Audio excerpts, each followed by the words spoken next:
Glad Force Flex max strength trash bags are 25% more durable. To host a live Bluekit game, you need only 4 things: a computer with an internet connection, a Bluekit account, a question set, and players, whether that's students or peers to play the game. Let's start by creating an account or logging in at Bluekit.com. Now we're going to find a question set first. You can use one of your own question sets found here in your My Sets area, or you can browse the over 20 million question sets that have been created by other users. To find one of these public question sets, click on Discover, then use the search bar or scroll down to view our featured sets to find one that suits your needs.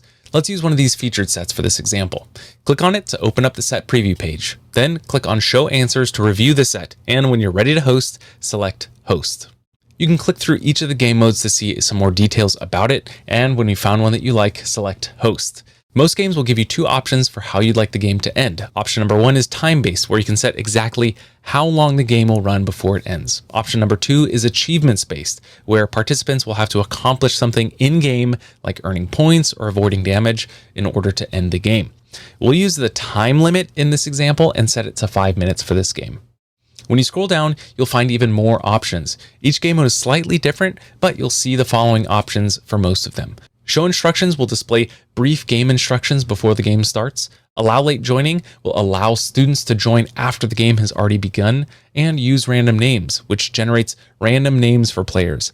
Leaving this setting disabled will allow students to enter their own nicknames, and we suggest that students use their real names to make after-game reports more helpful, but some teachers just find it easier to generate random names when they're not using the games for formal assessments. And lastly, allow student accounts. Disabling this option will hide the pop-up that allows students to sign in and use their own accounts.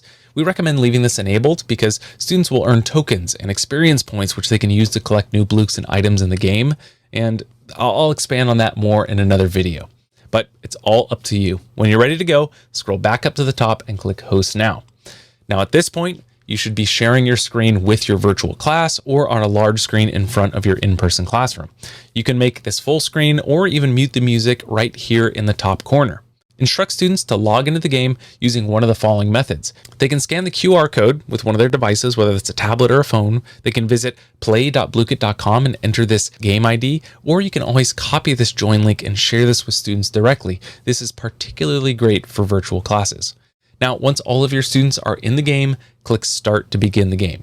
Students will see the instructions and the leaderboard on your big screen, and they'll be answering questions and playing the game on their own devices. Once the time is up, the achievement is met, or you choose to end the game early by selecting these arrows in the top right corner, the final standings will be displayed on your screen, and student reports with more details will be displayed on their own devices. Not only is this a fun way to review with your class, but it's also a great way to identify how well your students are grasping and mastering the different skills and topics being taught. And you can learn all about that in our video all about reports.